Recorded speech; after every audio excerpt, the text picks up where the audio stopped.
जय Hind. BSF water wing में आपका जो सभी पोस्ट का एग्ज़ाम कंडक्ट हुआ था, कब हुआ था? 29 अगस्त को।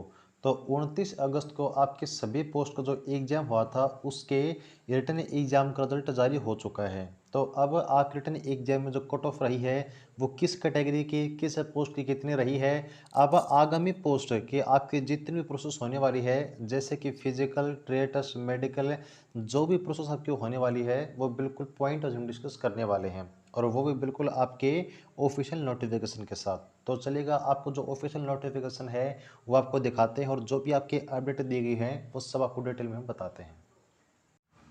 तो देखिएगा, ये है आपका ऑफिशियल रिजल्ट का नोटिफिकेशन जो कि हमने आपके सामने ओपन किया हुआ है। और यहाँ पे आपको एक चीज़ कही गई कि आपका जो रिटन एग्जाम का रिजल्ट है वो जारी हो चुका है ग्रुप बी और सी की पोस्ट का, जो कि आपका एग्ज़ाम कंडक्ट किया गया था। तो अब यहाँ पे देखिएगा नीचे, अगर हम बात करें आपके कौन कौन सी ऐसी पोस्ट हैं जिनका रिजल्ट आपका जारी हुआ है, तो यहाँ पे आपके जो एग्ज़ाम डेट बताई गई है वो कौन सी है? 29 अगस्त 2021।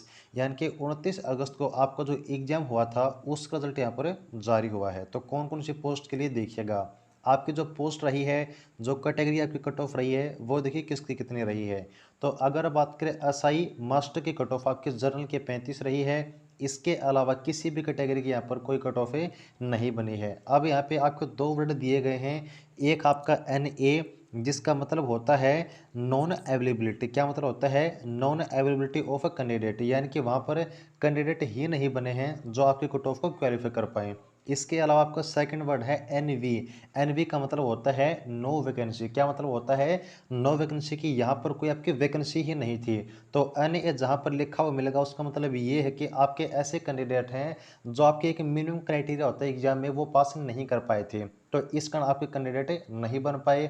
और NV का मतलब होता है नो वैकेंसी की, आपकी इस पोस्ट की, इस कैटेगरी की वैकेंसी ही नहीं है। तो अगर बात करें एसआई मास्टर के लिए तो केवल आपकी जर्नल की कट ऑफ गई है 35, एसआई ईडी के लिए आपकी 40 गई है जर्नल की, ओबीसी की 39, एससी की 36। अगर बात करें एसआई वर्कशॉप के लिए तो आपके जनरल कैटेगरी की 74, ओबीसी की 75 और एससी की 72 कट ऑफ गई है। इसके बाद हम बात करेंगे आपके अगले पोस्ट की, हेड कांस्टेबल की।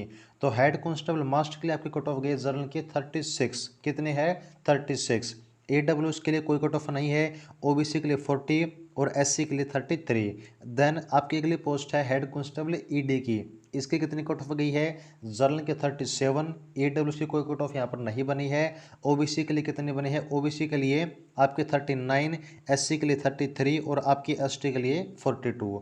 इसके बाद आपकी जो हेड कांस्टेबल वर्कशॉप की पोस्ट है उसकी जो भी आपकी पोस्ट रही है, जैसे कि मैकेनिक डीजल की, पेट्रोल इंजन की, electrician, electronic AC technician, machinist, carpenter, plumber, तो इन सभी के journal AWS OBC SC ST के जो कट ऑफ है आप लोग यहाँ पर चेक कर सकते हैं किस कैटेगरी की, किस पोस्ट की कितनी कट ऑफ आपकी रही है। देन देखिएगा आपके जो CT क्रू की पोस्ट है उसकी जो कट ऑफ रही है, जर्नल की आपकी 54 54 रही है, AWS की 38 रही है, ओबीसी की 48 48 रही है, और एससी की 39 और एसटी की 33 जो कट ऑफ है यहाँ पर आपको देखने को मिली है। अब यहाँ से देखिए आपकी जो कट ऑफ बनी है वो किस कैटेगरी कितनी बनी है वो हमने डिस्कस कर लिया है।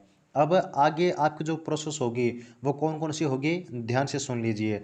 अब यहाँ पर आपकी जो सेकंड सिलेक्शन प्रोसेस है उसको कहा जाएगा सेकंड फेज। क्या कहा जाएगा? Second phase. तो अब इस सेकंड फेज में पहला फेज क्या था आपका? Written exam. अब सेकंड फेज में कौन कौन सी प्रोसेस काउंट होगी वो देखिए। एक आपका है physical efficiency test PET। Second आपका है PST फिजिकल स्टैंडर्ड टेस्ट। उसके बाद आपका है डॉक्यूमेंटेशन टेस्ट, यानी कि उसमें आपका डॉक्यूमेंट चेक किया जाएगा। फिर आपका ट्रेड टेस्ट है, जो भी आपकी ट्रेड टेस्ट आपकी ट्रेड होने वाली है उससे रिलेटेड आपका ट्रेड टेस्ट कंडक्ट होगा। देन आपका DME, जिसका मतलब होता है डिटेल्ड मेडिकल एग्जामिनेशन, और अगर वहाँ पर मेडिकल में का पॉइंट बन जाता है तो आपका जो RME रिव्यू मेडिकल एग्जामिनेशन होता है वो कंडक्ट किया जाएगा। तो यहाँ पर ये आपकी प्रोसेस रहेगी सेकंड फेज की, फिजिकल, आपका डॉक्यूमेंट वेरिफिकेशन और आपका मेडिकल टेस्ट, ये आपकी प्रोसेस होने वाली हैं। और इन सभी प्रोसेस के लिए सेकंड फेज के लिए रिटन एग्जाम में जिस भी पोस्ट की आपकी जितनी वैकेंसी है उसके 5 गुना जो कैंडिडेट हैं बुलाए जाएंगे। अब यहाँ पर आपको हमने एक बात कही थी, आपकी एक चीज़ है एनवी, एक है एनए। तो एनवी में देखिएगा नॉन अवेलेबिलिटी ऑफ कैंडिडेट है, तो आपकी जो अवेलेबिलिटी कैंडिडेट की वो क्यों नहीं बनी, इसका रीज़न है, वो रीज़न ये कि आपका जो रिटन एग्जाम था कुछ ऐसे मिनिमम क्राइटेरिया होता है वो आपके कैंडिडेट पास नहीं कर पाए। अब किस क्राइटेरिया कितना होता है वो देखिए, यहाँ पर आपके जो एससी और एसटी कैटेगरी है, कौन कौन सी, जो एससी और एसटी कैटेगरी है उसके लिए आपको जो मिनिमम क्राइटेरिया है एग्जाम में वो है आपका 33%, 33%।